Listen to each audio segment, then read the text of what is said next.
Los hombres elegidos, los ángeles caídos, rechazados. Ciertamente no socorrió a los ángeles, sino que socorrió a la descendencia de Abraham. Hebreos 2:16. Al Dios Todopoderoso, que habitaba solo, le agradó manifestarse por medio de obras creadas que mostraran su sabiduría y su poder. Cuando comenzó el trabajo grandioso de la creación, determinó en su mente que diseñaría una variedad de obras y que todas sus criaturas no serían de una sola forma, naturaleza, grandeza o dignidad.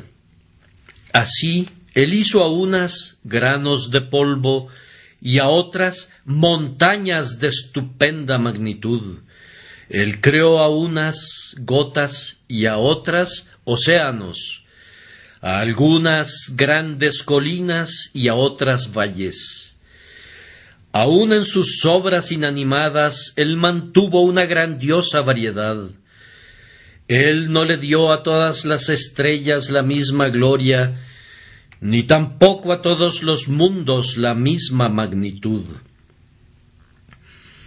Él no dio la misma textura a todas las rocas, ni tampoco dio a todos los mares la misma forma o la misma extensión. A él le agradó la obra de sus manos, que era de una infinita variedad. Cuando comenzó a crear criaturas vivientes, allí también estableció distinciones que debemos notar. Del gusano hasta el águila, del águila al hombre, del hombre al ángel. Tales son los pasos para crear el bien en el diseño de las cosas que son animadas. Él no hizo a todas las criaturas águilas, ni tampoco hizo a todos los seres gusanos, pero teniendo el derecho de hacer lo que quisiera con lo suyo, él ha usado ese derecho en hacer que una de esas criaturas sea el león majestuoso, rey de la selva, y otra, la inofensiva oveja, que será devorada sin poder resistir a su enemigo o defenderse a sí misma. Él ha hecho a sus criaturas tal como le pareció correcto. Él ha dado a algunas velocidad en sus pies y a otras velocidad en sus alas. A una ha dado potencia de vista y a otra ha dado la fuerza del músculo. Él no ha seguido ninguna regla fija en su creación, sino que ha hecho exactamente lo que quiso en el arreglo de las formas de los seres que él ha animado. Así también tenemos que observar una gran diferencia en los seres racionales que él ha creado. Él no ha hecho a todos los hombres iguales, se diferencian grandemente. Desde el hombre con el intelecto más pequeño hasta el hombre con una mente majestuosa, no es poca la distancia. Y luego está el orden más elevado de criaturas racionales, cuya distancia en relación a los hombres no regenerados es muy superior de lo que cualquier hombre puede ser en relación a sus semejantes. Nos referimos al orden de los ángeles.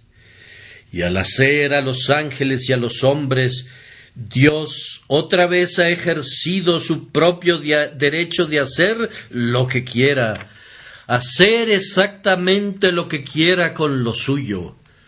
Por tanto, no todos los ángeles son iguales en dignidad, y no todos los hombres tienen el mismo intelecto. Él los ha hecho diferentes. Pero ahora queremos llamar su atención a dos ejemplos del actuar de Dios según su voluntad al hacer las obras de sus manos. El caso de los ángeles y el caso de los hombres. Los ángeles existieron primero.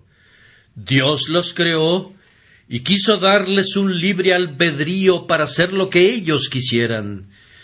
Se les permitió elegir el bien o preferir el mal, pero de la misma manera que lo hizo con el hombre, él también les dio este mandato, que si ellos preferían el bien, entonces su estancia en el cielo sería permanente y firme, pero si pecaban, serían castigados por su culpa y arrojados de la presencia de su gloria y echados en las llamas del fuego. En una hora maligna, Satanás, uno de los ángeles principales, se rebeló, tentó a otros y llevó por mal camino a una parte de las estrellas del cielo. Dios, en su divina venganza, castigó a esos ángeles rebeldes, los echó de sus asientos celestiales, los sacó de sus habitaciones de felicidad y gloria, y los lanzó abajo para que habitaran para siempre en el abismo del infierno. Al resto de los ángeles se los confirmó, llamándolos los ángeles elegidos. Él hizo que sus tronos los pudieran conservar eternamente, y les dio en herencia esas coronas que, sustentadas por su gracia, ellos habían conservado debido a la rectitud de su santa conducta. Después de esto, quiso Dios hacer otra raza de seres llamados hombres. Él no los hizo a todos de inmediato. Hizo a dos de ellos, Adán y Eva, y les dio la responsabilidad de guardar la seguridad de toda su descendencia a través de todas las generaciones. Él dijo a Adán lo mismo que les había dicho a los ángeles: te doy el libre albedrío, puedes obedecer o desobedecer, según tú decidas. Ahí está mi ley. Tú no debes tocar ese árbol. El mandamiento no es para nada molesto. Guardar ese mandamiento no será difícil para ti, pues te he dado el libre albedrío para escoger el bien. Sin embargo, para la ruina del hombre sucedió que Adán rompió el pacto de obras, tocó el fruto prohibido, y en ese día cayó. ¡Ah, qué caída fue esa! En ese momento tú y yo y todos nosotros caímos. Cuando el maldito pecado triunfó sobre nosotros, no hubo ni un hombre que permaneciera sin pecado. Algunos ángeles quedaron, pero ningún hombre, pues la caída de Adán fue la caída de toda nuestra raza. Después de que una porción de los ángeles había caído, Dios quiso ejecutar su condena y hacerlo de manera rápida y definitiva. Pero cuando el hombre cayó, Dios no quiso eso. Él había amenazado con castigarlo, pero en su infinita misericordia seleccionó a la mayor parte de la raza humana, quien hizo objeto de su especial afecto. Para estos, Él proporcionó un precioso remedio. Para estos, Él pactó la salvación y la aseguró con la sangre de su eterno Hijo. Estas son las personas que llamamos los elegidos. Y esos que Él ha dejado perecer, perecen por causa de sus propios pecados, muy justamente para la alabanza de su gloriosa justicia.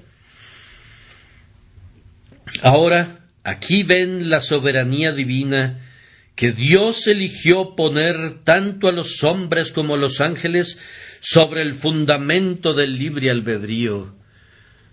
Soberanía en que escogió castigar a todos los ángeles con una destrucción total. Soberanía en que Él escogió suspender la ejecución de la sentencia para la raza humana y otorgar un perdón eterno a un cierto número que ningún hombre puede contar, seleccionados de la humanidad, que con toda certeza serán encontrados arriba a su diestra. Mi texto menciona esta gran verdad, puesto que cuando se traduce correctamente dice así: porque ciertamente no socorrió a los ángeles, sino que socorrió a la descendencia de Abraham. Como este texto tiene dos traducciones, les daré los dos significados tan brevemente como pueda. En primer lugar, la traducción de la versión autorizada dice: Él no tomó para sí la naturaleza de los ángeles. Nuestro Señor y Salvador Jesucristo, cuando vino del cielo para morir, no tomó la naturaleza de los ángeles.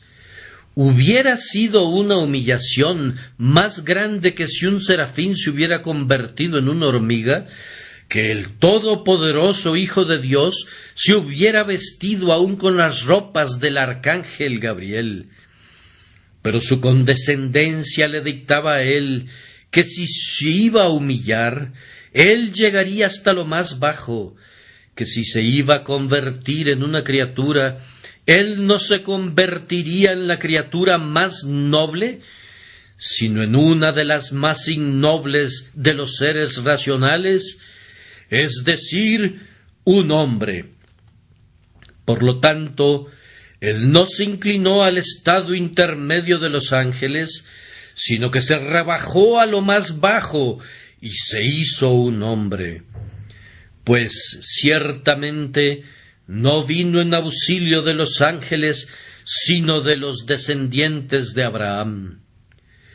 Notemos la sabiduría y el amor de esto, y creo que habrá algo en nosotros que nos llevará a glorificar a Dios por haber hecho esto. En primer lugar, si Cristo hubiera asumido la naturaleza de los ángeles, Él nunca hubiera podido hacer una expiación por el hombre. Haciendo a un lado el pensamiento de que si Él vino para salvar al hombre, no hubiera sido adecuado que hubiera venido en el ropaje de los ángeles, es necesario admitir que si hubiera hecho eso, Él no hubiera podido ver la muerte. ¿Cómo pueden morir los ángeles? Podemos suponer que su espíritu podría extinguirse si Dios así lo quisiera. Podemos suponer la total aniquilación de todo eso, a lo que sólo Dios otorga la inmortalidad. Pero como los ángeles no tienen cuerpos, no podemos suponer que puedan morir, pues la muerte es la separación del cuerpo y del alma. Por lo tanto, le correspondió a Cristo tomar para sí la forma de hombre, para que pudiera ser obediente hasta la muerte, y muerte de cruz. Si los ángeles hubieran estado por ahí, hubieran dicho: «Oh poderoso Señor, toma nuestras radiantes túnicas, oh, no tomes el pobre traje diario de la humanidad, toma nuestras túnicas radiantes, todas adornadas con perlas». Y Gabriel hubiera dicho: «Ven, toma mis alas, poderoso Hacedor, y será para mí un gran honor deshacerme de ellas por ti. He aquí, toma esta corona y este manto celeste para vestirte. Tú, Hijo de Dios, ponte mis sandalias de plata en tus pies. No te conviertas en hombre, sino en ángel, si deseas humillarte». Pero no, él hubiera dicho: «Gabriel, si me vistiera con tu vestido, no podría pelear con la muerte, no podría dormir en la tumba, no podría sufrir los dolores ni la agonía de la muerte. Por tanto, debo y quiero convertirme en un hombre, pues ciertamente no vino en auxilio de los ángeles, sino de los descendientes de Abraham». Si nuestro Salvador se hubiese hecho ángel, debemos notar enseguida que él nunca hubiera sido un ejemplo adecuado para nosotros. Yo no puedo imitar un ejemplo angélico en su totalidad. Puede ser muy bueno hasta donde lo pueda imitar, pero no puede ser mi norma en todos los puntos. Si me vas a dar a algo para imitar, dame un hombre como yo, entonces puedo intentar seguirlo. Un ángel no hubiera podido dejarnos el mismo ejemplo santo y piadoso que nuestro Salvador nos dejó. Si hubiera descendido de lo alto, vestido con la túnica de uno de esos espíritus brillantes, hubiera podido ser un buen ejemplo para esos querubines brillantes que rodean su trono. Pero nosotros, pobres hombres mortales, condenados a arrastrar las cadenas de la mortalidad a lo largo de esta existencia terrenal, nos hubiéramos hecho a un lado y hubiéramos dicho: «Ah, eso es demasiado elevado para nosotros, no podemos alcanzarlo». Y por lo tanto nos hubiéramos quedado cortos. Si he de esculpir en mármol, denme una estatua de mármol para que pueda copiarla, y si este barro mortal debe ser esculpido para que se convierta en un modelo de perfección, como va a serlo por el Espíritu de Dios, entonces denme un hombre como mi ejemplo, pues hombre soy, y como hombre debo ser perfeccionado. No solamente Cristo no hubiera podido ser un redentor, sino que tampoco hubiera podido ser nuestro ejemplo si hubiera tomado para sí la naturaleza de los ángeles. Dulcemente, también recordemos que si Cristo hubiera sido un ángel, él no hubiera podido entendernos. Para poder entender a nuestros semejantes, debemos ser en algo parecidos a ellos. Supongamos que un hombre es hecho de hierro o de metal.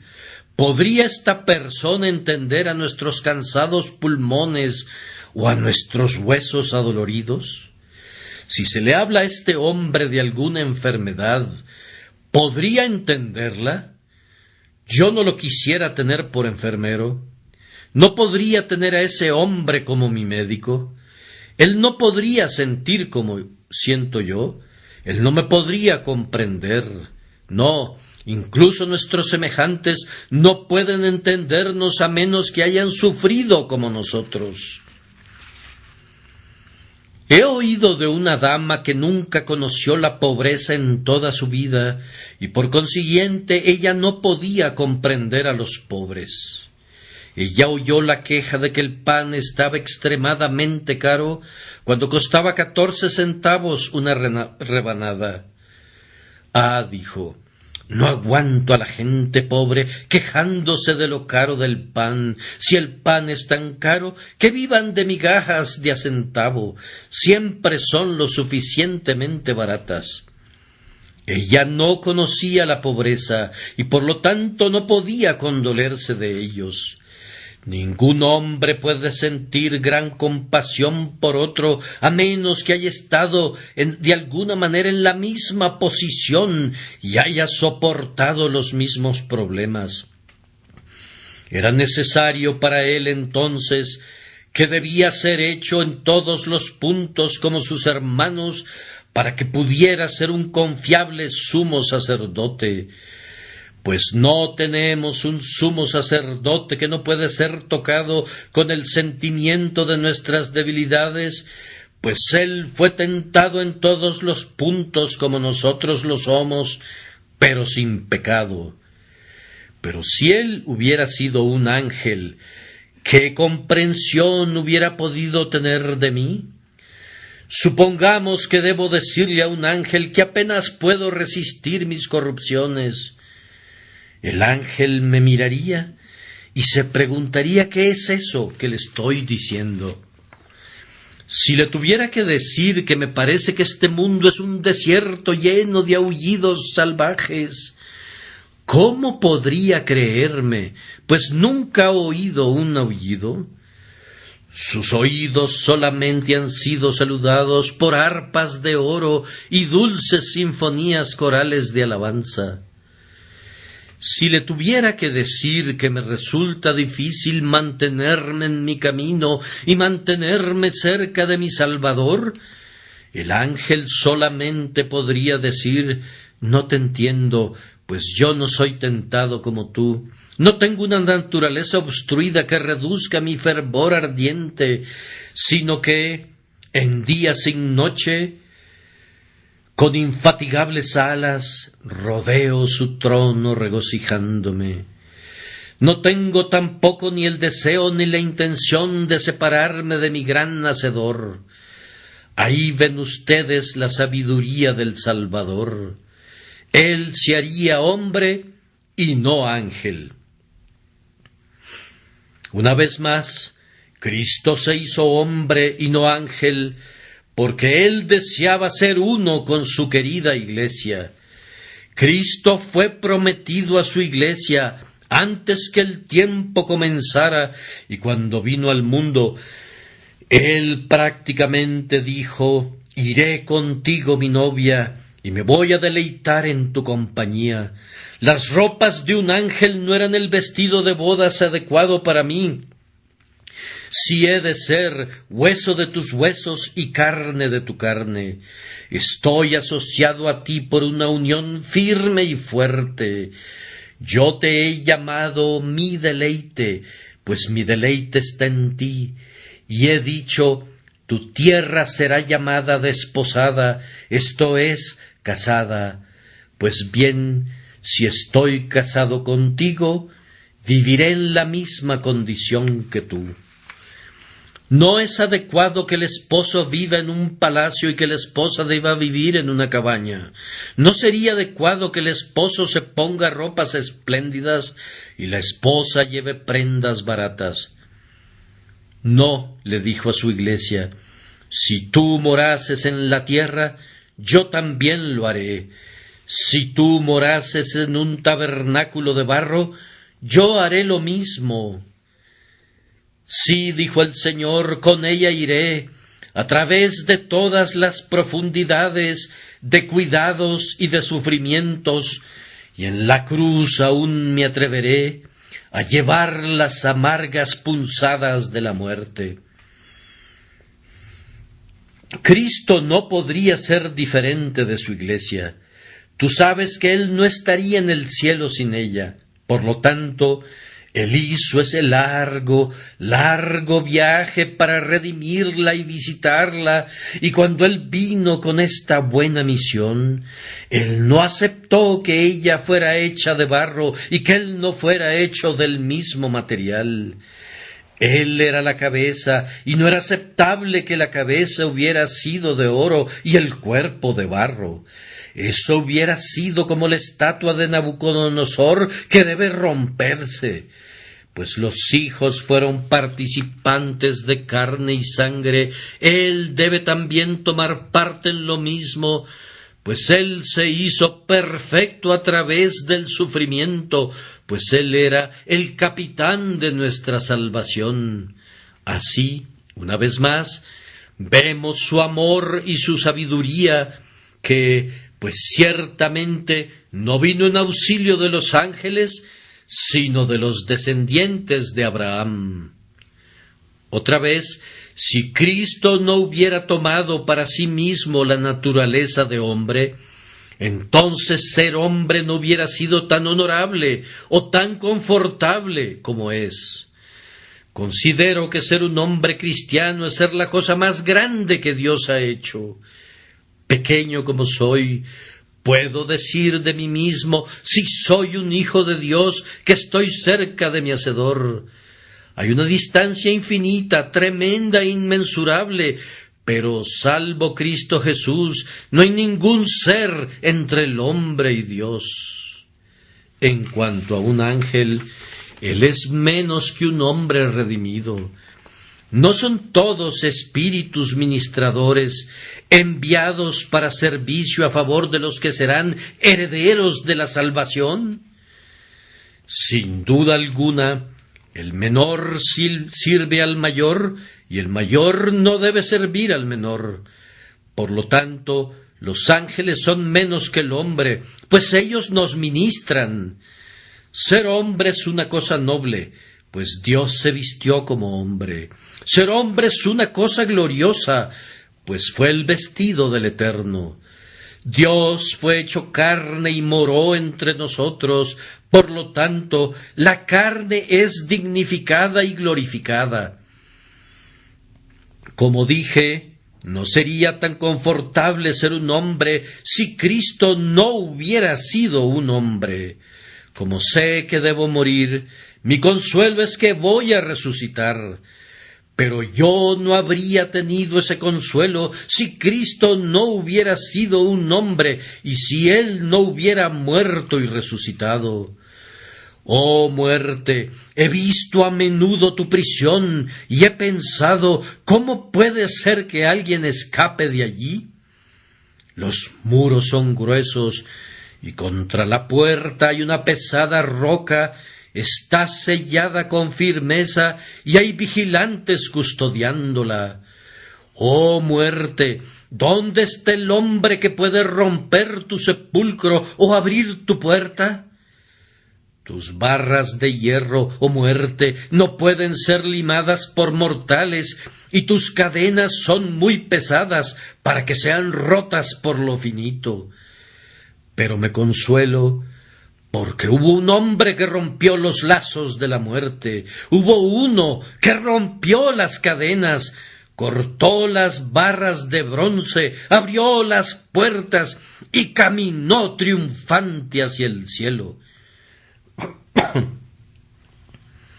En ese hombre veo un ejemplo de lo que yo también debo hacer cuando el sonido de la trompeta del arcángel sobresalte mis átomos dormidos. A mí también me será fácil levantarme, pues como el Señor mi Salvador se levantó, también todos sus seguidores deben levantarse. Por lo tanto, muerte, veo que tu prisión debe ser abierta otra vez, pues ya fue abierta una vez.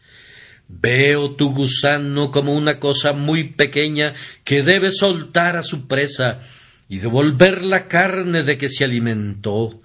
Veo la piedra de tu sepulcro como piedras pequeñitas de una playa pedregosa del océano que debo lanzar con manos ansiosas cuando rompa los sudarios de la tumba y suba a la inmortalidad. Es cómodo ser hombre, porque Cristo murió y resucitó. Pero si hubiera sido un ángel, la resurrección no hubiera tenido esa grande y gloriosa prueba, ni hubiéramos estado tan contentos de ser humanos, viendo que habría muerte, pero no inmortalidad ni vida. En esta forma he tratado de explicar la primera parte del tema, y ahora vamos con la segunda. La traducción literal, de acuerdo con las notas al margen, es: Él ciertamente no socorrió a los ángeles, sino que socorrió a la descendencia de Abraham, por lo cual se quiere decir que Cristo no murió para salvar a los ángeles, aunque muchos de ellos necesitaban salvación. Él murió para salvar al hombre caído. Ahora, me gusta de vez en cuando dar a los oponentes de la gran doctrina de la gracia un hueso duro de roer. A menudo me han dicho que la elección es una doctrina muy terrible y que enseñar que Dios salva a unos y deja perecer a otros es hacer que Dios sea injusto. A veces he preguntado ¿qué quieren decir con eso? Y la respuesta usual que recibo es: supongan que un padre tiene un cierto número de hijos y él pone a uno de sus hijos en una terrible prisión y hace al resto de ellos muy felices. ¿Pensaría usted que ese padre fue justo? Bueno, contesto yo, tú has supuesto un caso y te voy a responder. Por supuesto que no. El hijo tiene un derecho sobre su padre, y el padre está obligado a reconocerle su derecho. Pero quiero saber qué se propone al hacer esa pregunta. ¿Cómo se aplica eso al caso de Dios? Yo no sabía que todos los hombres eran hijos de Dios. Yo sabía que ellos eran súbditos rebeldes de Dios, pero no sabía que fueran sus hijos. Pensaba que no se convierten en sus hijos mientras no nazcan de nuevo, y que cuando ya son sus hijos los trata a todos por igual, y los lleva a todos al cielo, y les da a todos una mansión. Y nunca escuché que él mandara a alguno de sus hijos al infierno. Es cierto, te he oído a ti decir eso. He escuchado que dices que algunos de sus hijos caen de la gracia y por lo tanto él los manda al infierno. Y yo te dejo resolver el problema de cómo es eso justo, pero, amigo, yo no acepto que todas las criaturas de Dios sean sus hijos. Ahora yo tengo una pequeña pregunta para ti.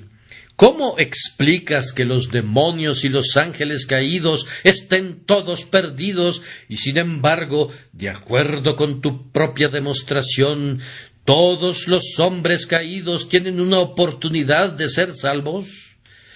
¿Cómo resuelves esto? Oh, dices tú, eso es otra cuestión. No estaba considerando a los ángeles caídos. Pero si fueras a preguntarle esto al diablo, él no te diría que es otra cuestión.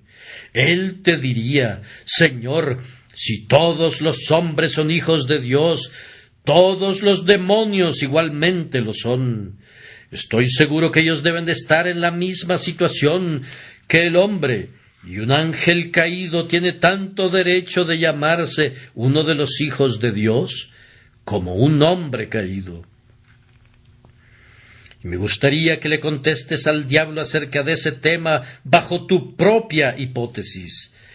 Deja que Satanás por una sola vez te haga una pregunta. Tú dices que es injusto de parte de Dios que mande a uno de sus hijos al infierno y lleve a otro al cielo. Ahora, tú has dicho que todas las criaturas son sus hijos. Bueno, yo soy una criatura, y por lo tanto yo soy su hijo. Quiero saber, amigo mío, dice Satanás, ¿cómo te parece a ti justo que mi padre me envíe al infierno y a ti te deje ir al cielo? Ahora debes aclarar esa pregunta con el diablo. Yo no la responderé por ti. Yo nunca supuse tal caso. Mis puntos de vista nunca me ponen en tal dilema. Pero tú te metiste en problemas y debes salirte de ellos como puedas. En mi punto de vista, la cuestión es suficientemente justa. Tanto hombres como demonios han pecado, y ambos han merecido ser condenados por sus pecados. Dios, si así quisiera, puede justamente destruirlos a todos o salvarlos a todos, si lo puede hacer con justicia, o puede salvar a uno de ellos si así le place, y dejar perecer a los demás. Y si, como Él lo ha hecho, elige salvar a un remanente, y ese remanente es de hombres, y si Él permite que todos los ángeles caídos se hundan en el infierno, todo lo que podemos responder es que Dios es justo y que tiene el derecho de hacer como quiera con sus criaturas. Tú sabes que le reconoces a la reina el derecho de perdonar a un rebelde cuando ella quiera, ¿y no le reconocerás ese derecho a Dios? No, dices tú, no a menos que Él perdone a todos. Bueno, amigo, entonces no habría ningún derecho en eso. La reina no te lo agradecería si le pidieras que perdonara a todos. Ella diría: no, hay instancias en las que no debo perdonar, precisamente por mi honor o por el honor de mis leyes, y por lo tanto no lo haré. Hay otras instancias que sólo sirven para honrar mi clemencia y que no agravian mis leyes, y por lo tanto perdono estas, y yo me reservo mi derecho a hacerlo. Ahora, lo que le reconocerías a un rey o emperador, ¿se lo negarás a Dios? Pero yo estoy aquí para reclamar su derecho. Niégalo si quieres. Tendrías que negarlo apoyado en las Escrituras, ya que éstas con autoridad declaran que Dios es soberano, que Él dice: tendré misericordia del que yo tenga misericordia, y me compadeceré del que yo me compadezca. Ahora, vamos, si nuestro amigo nos permite, consideraremos por un momento este caso. ¿Cómo es que los demonios están perdidos y algunos hombres son salvos? En primer lugar, yo no pienso que esto se deba a alguna diferencia en el pecado. Cuando dos criminales son traídos ante un juez, si uno de ellos va a ser perdonado y el otro castigado, seguramente el juez dirá: ¿quién cometió el mayor delito? Él será quien muera, y el que cometió el delito menos grave será perdonado. Ahora, yo no sé si Satanás cometió un delito más grave que el hombre. Yo no estoy seguro que los ángeles caídos pecaron más de lo que el hombre lo hizo. Ah, Señor, dices tú, el pecado del hombre fue uno muy pequeño. Él solamente robó un poco de la fruta de su Señor.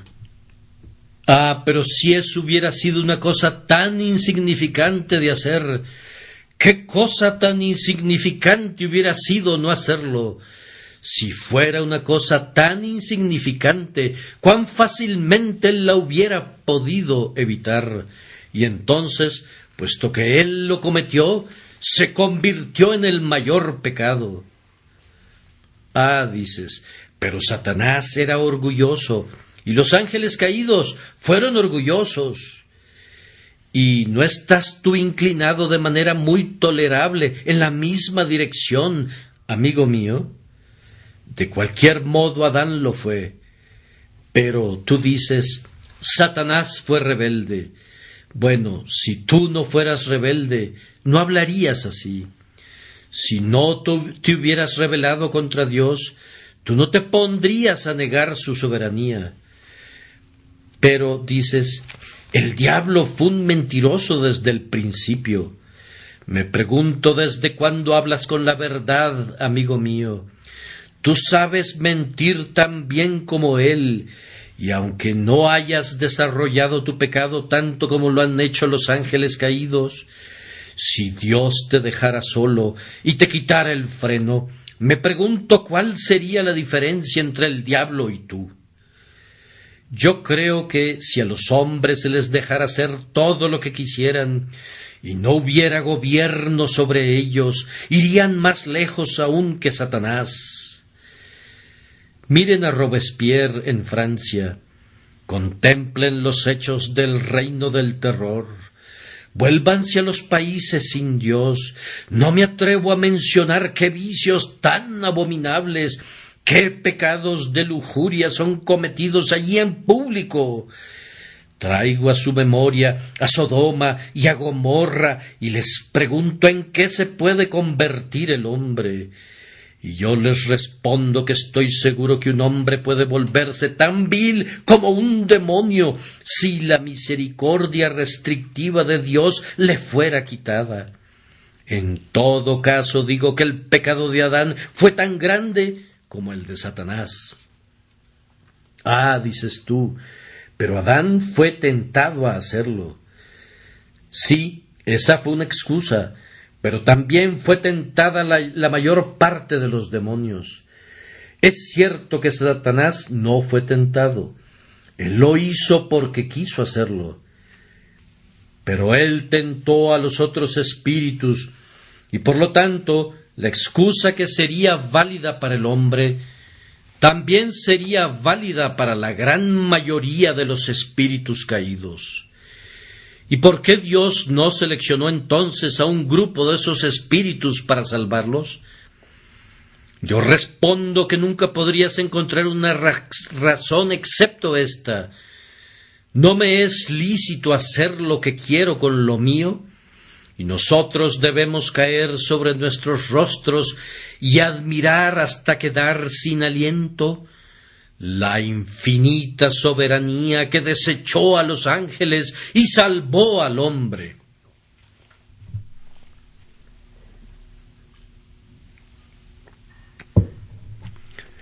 Pero supongamos que no hay tanta diferencia en el pecado de ellos. La siguiente pregunta es, ¿a cuál de esos dos seres vale más la pena salvar?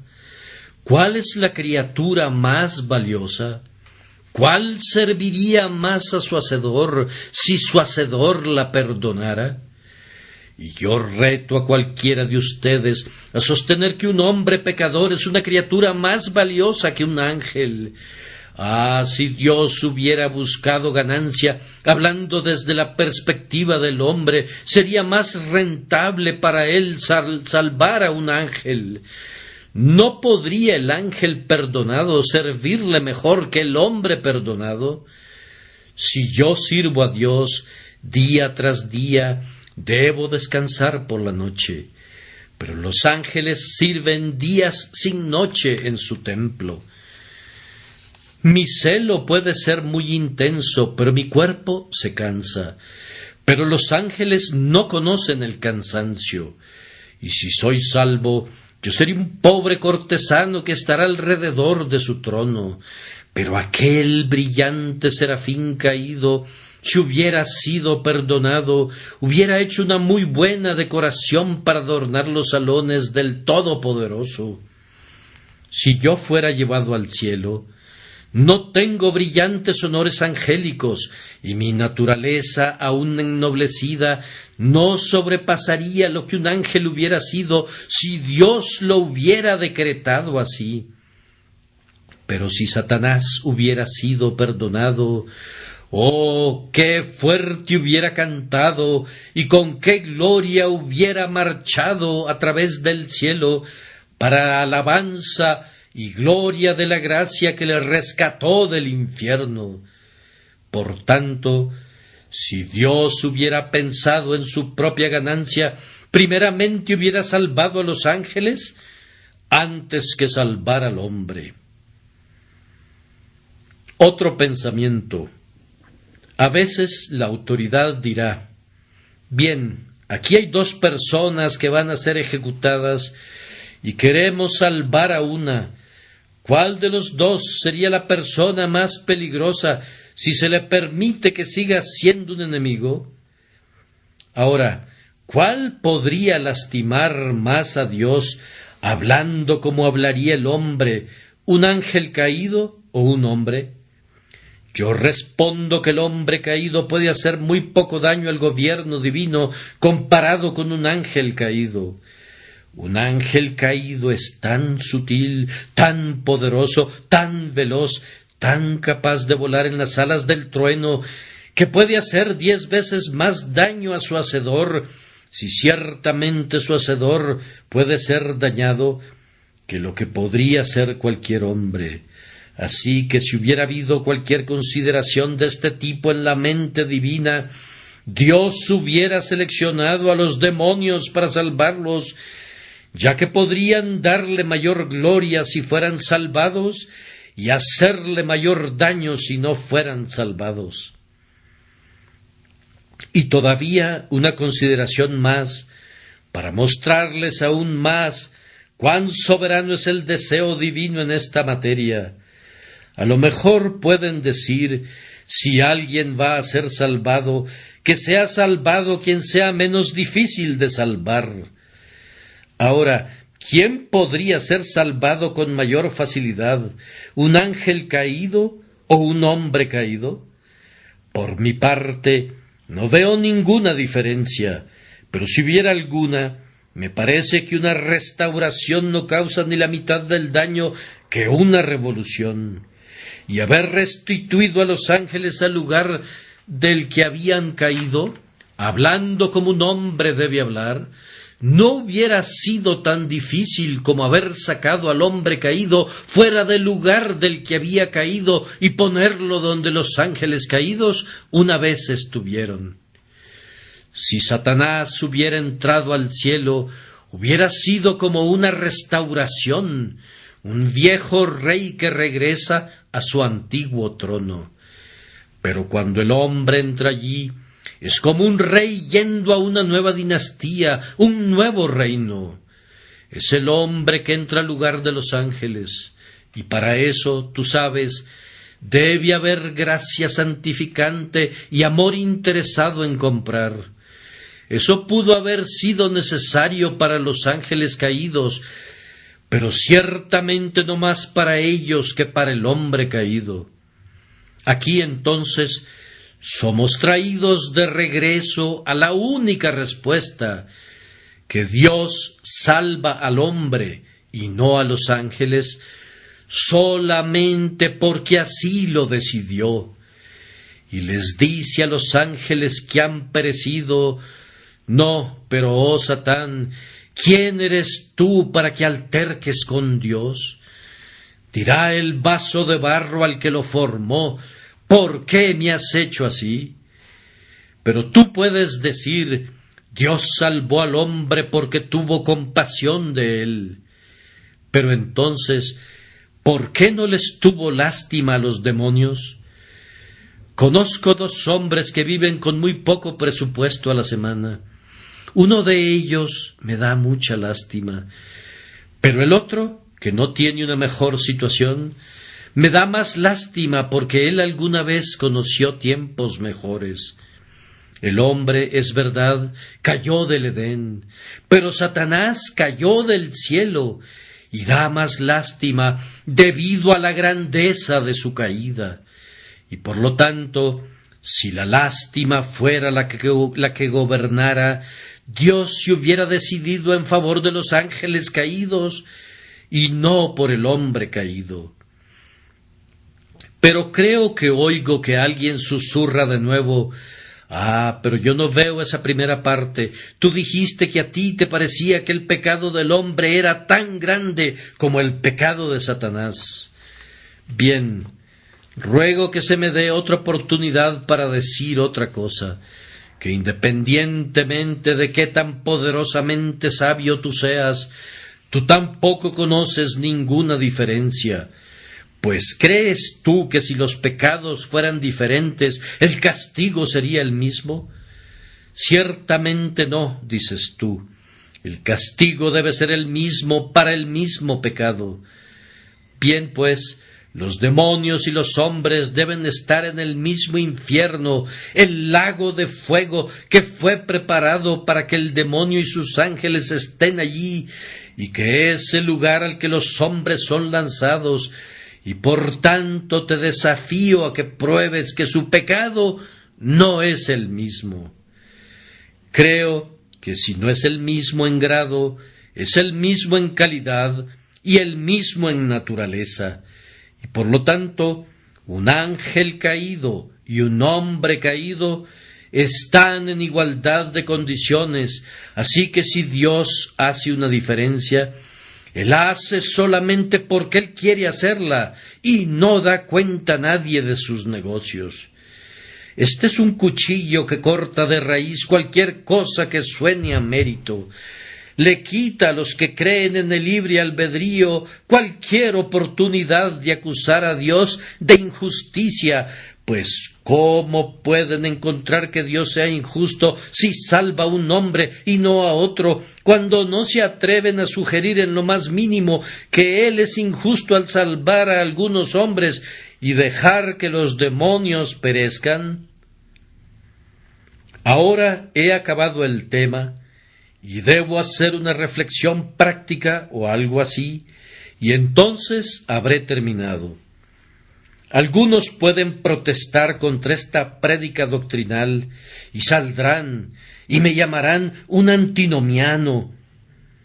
Yo para nada me voy a molestar acerca de eso, si los puedo hacer enojar. Pues si un hombre odia la verdad, Yo nunca me haré para atrás para no sacudir su violento enojo. Y si alguien ofende a mi Dios, entonces no importa que a su vez sea ofendido. Es mejor para él que manifieste su oposición, pues entonces quizá él podrá saber que está en el pecado y se puede arrepentir de esto ante Dios.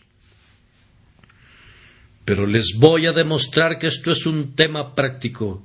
Es práctico en este sentido, que si algún hombre no se somete al derecho de Dios de hacer con él como quiera, él tiene una razón de mucho peso para dudar de su propia piedad.